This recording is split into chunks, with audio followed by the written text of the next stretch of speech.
Hello friends, Hi Kitchen Recipes in Malayalam. എല്ലാവർക്കും സ്വാഗതം. എൻ്റെ പേര് ശില്പ. ഇന്ന് ഞാൻ നിങ്ങൾക്ക് ഷെയർ ചെയ്യുന്നത് വളരെ സിമ്പിളും ഈസി ആയിട്ട് ചെയ്യാൻ പറ്റുന്ന ഊത്തപ്പത്തിന്റെ റെസിപ്പിയാണ്. ഊത്തപ്പത്തിനായിട്ട് ഉപയോഗിക്കുന്ന ദോശമാവിന്റെ ബാറ്റർ ഞാൻ ഇന്നലത്തെ ഗീ റോസ്റ്റ് റെസിപ്പിയിൽ ചെയ്തിട്ടുണ്ടായിരുന്ന അതേ ബാറ്ററാണ്. അതൊരു വളരെ നല്ല റെസിപ്പിയാണ്. ശരിക്കും നമ്മൾ ആ ബാറ്റർ അതുപോലെ തയ്യാറാക്കിയിട്ടുണ്ടെങ്കിൽ, അതേ മെഷർമെന്റ് ഉപയോഗിച്ച് തയ്യാറാക്കിയിട്ടുണ്ടെങ്കിൽ ശരിക്കും നമ്മൾ ഹോട്ടലിൽ നിന്നൊക്കെ കഴിക്കുന്ന ദോശയുടെ അതേ രുചി കിട്ടും. അപ്പൊ അത്രയും പെർഫെക്റ്റ് ബാറ്ററാണ്. ആ വീഡിയോ ഇതുവരെ കണ്ടിട്ടില്ലെങ്കിൽ ഞാൻ അതിന്റെ ലിങ്ക് താഴെയിൽ ഡിസ്ക്രിപ്ഷൻ ബോക്സിൽ കൊടുക്കുന്നുണ്ട്. അതുപോലെ തന്നെ മുകളിലുള്ള ഐ ബട്ടണിൽ ഞാൻ കൊടുക്കുന്നുണ്ട്. റെസിപ്പിയിലോട്ട് പോണതിന് മുന്നേ ഒരു കാര്യം ഞാൻ ഓർപ്പിച്ചോട്ടെ, ഇതുവരെ എൻ്റെ ചാനൽ സബ്സ്ക്രൈബ് ചെയ്യേണ്ടതാണ് കാണണമെങ്കിൽ പ്ലീസ് താഴെയുള്ള red colour subscribe button click ചെയ്യാൻ മറക്കരുത്. അതിൻ്റെ തൊട്ടടുത്തുള്ള ബെല്ലൈക്കണിൽ ക്ലിക്ക് ചെയ്യണം. ഓക്കെ, അപ്പോൾ നമുക്ക് പെട്ടെന്ന് തന്നെ വീഡിയോയിലോട്ട് പോവാം.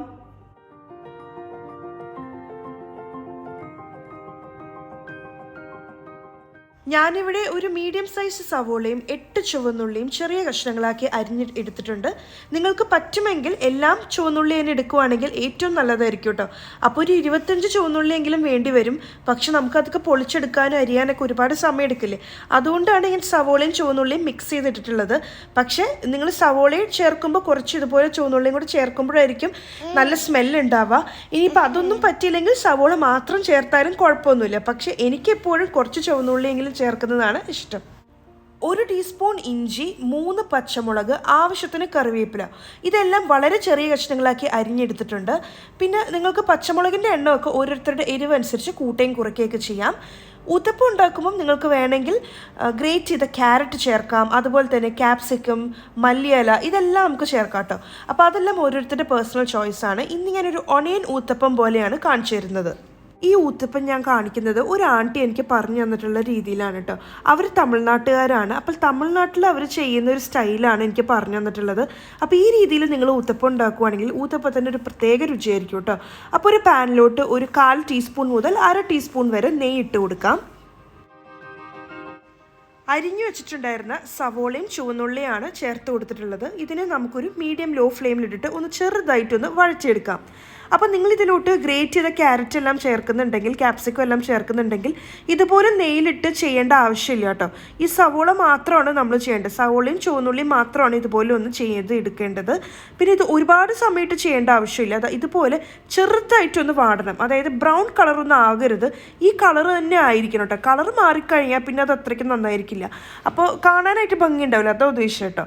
അപ്പോൾ നമുക്ക് ഇതുപോലെ ആയി കഴിയുമ്പോൾ ഫ്ലെയിം ഓഫ് ചെയ്ത് മാറ്റി വയ്ക്കാം.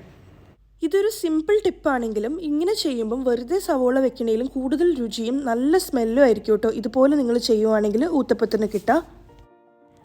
ദോശക്കല്ല് നമുക്ക് കുറച്ച് എണ്ണയൊന്ന് തുടച്ചു കൊടുക്കാം. അതിനുശേഷം അത്യാവശ്യം ചൂടുണ്ടാവണം കേട്ടോ കല്ലിന്. ഇനി നമുക്കിതിലോട്ട് ഒരു തവി ദോശമാവ് ഇട്ട് കൊടുക്കാം. എപ്പോഴും നമ്മൾ ഈ ഊത്തപ്പം ഉണ്ടാക്കുമ്പോണ്ടല്ലോ, ദോശമാവ് ഉണ്ടാക്കിയ അന്ന് തന്നെ ഉപയോഗിക്കാണ്ട് പിറ്റേ ദിവസം അല്ലെങ്കിൽ അതിൻ്റെ നെക്സ്റ്റ് ഡേ ഉപയോഗിക്കുന്നതായിരിക്കും നല്ലത്. അപ്പോൾ കുറച്ച് പുളിപ്പുണ്ടാവും മാവിന്. അപ്പോൾ ഊത്തപ്പത്തിന് ആ കുറച്ച് പുളിപ്പുള്ളപ്പോഴായിരിക്കും കൂടുതൽ രുചി ഉണ്ടാവുക കേട്ടോ. അപ്പോൾ ഇതുപോലെ ഒഴിച്ച് കൊടുത്തിട്ട് ചെറുതായിട്ടൊന്ന് പരത്തി കൊടുക്കുക. കാരണം ചെറിയൊരു തിക്നെസ് വേണം. നമ്മൾ ഭയങ്കര തിന്നായിട്ടല്ല സാധാരണ ഊത്തപ്പം കിട്ടാറുള്ളത്. ഇനി നമുക്ക് ടോപ്പിങ്സ് എല്ലാം ഇട്ട് കൊടുക്കാം. അപ്പോൾ അതൊക്കെ ഓരോരുത്തരുടെ ഇഷ്ടം അനുസരിച്ചാണ് ഇട്ട് കൊടുക്കേണ്ടത്. എനിക്ക് നല്ല നിറയെ സവോളയും ചുവന്നുള്ളിയൊക്കെ ഇരിക്കുന്നതാണ് ഏറ്റവും ഇഷ്ടം. അപ്പോഴായിരിക്കും കൂടുതൽ ടേസ്റ്റ് എനിക്ക് തോന്നുന്നത്. അപ്പോൾ ഞാൻ ഇതിൻ്റെ മുകളിൽ നമ്മൾ നെയ്യിലിട്ട് ചെറുതാക്കി വഴറ്റിയിട്ടുള്ള ഓണിയൻ ചുവന്നുള്ളി മിക്സ് ഇട്ട് കൊടുക്കുവാണ്. ഈ സമയത്ത് നിങ്ങൾക്ക് ഇഷ്ടമുള്ള വെജിറ്റബിൾസും മറ്റ് വെജിറ്റബിൾസും ചേർത്ത് കൊടുക്കാം.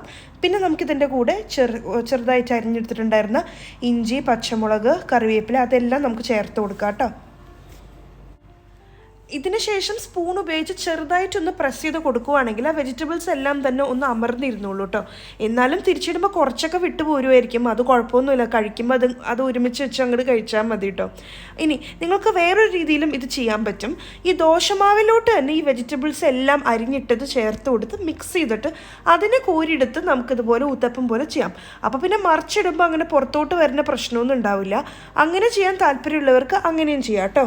എൻ്റെ അമ്മാമ്മയൊക്കെ ഈ ഒരു രീതിയിലായിരുന്നു ചെയ്തിരുന്നത് കേട്ടോ. ദോശമാവിൽ തന്നെ ഇട്ട് എല്ലാം കൂടെ മിക്സ് ചെയ്തിട്ട് തരും. പക്ഷെ അതും നല്ല ടേസ്റ്റാണ്. ഇതിലോട്ട് ആവശ്യത്തിന് എണ്ണ ഒഴിച്ചു കൊടുക്കുക, അല്ലെങ്കിൽ നെയ്യാണെങ്കിലും കുഴപ്പമൊന്നുമില്ല.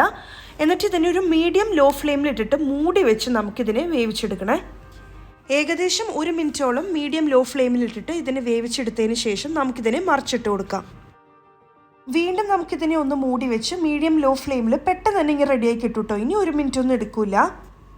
വളരെ ടേസ്റ്റി ആയിട്ടുള്ള ഊത്തപ്പം ഇവിടെ റെഡി ആയിട്ടുണ്ട്. നല്ല ചൂടോടുകൂടി കഴിക്കുമ്പോഴായിരിക്കും കേട്ടോ ഏറ്റവും രുചി ഉണ്ടാവുക. ഇത് നിങ്ങളുടെ ഫേവററ്റ് ചട്നിയുടെ കൂടെയോ സാമ്പാറിൻ്റെ കൂടെയോ എല്ലാം കഴിക്കാവുന്നതാണ്. എല്ലാവരും ഇത് തീർച്ചയായിട്ടും ട്രൈ ചെയ്ത് നോക്കണം. വളരെ സിമ്പിളാണ്, വളരെ ടേസ്റ്റിയാണ്. എന്നിട്ട് താഴെയുള്ള കമൻറ്റ് ബോക്സിൽ അഭിപ്രായം പറയാൻ മറക്കരുത്.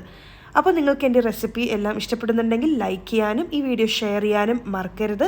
Thank you so much for watching. By.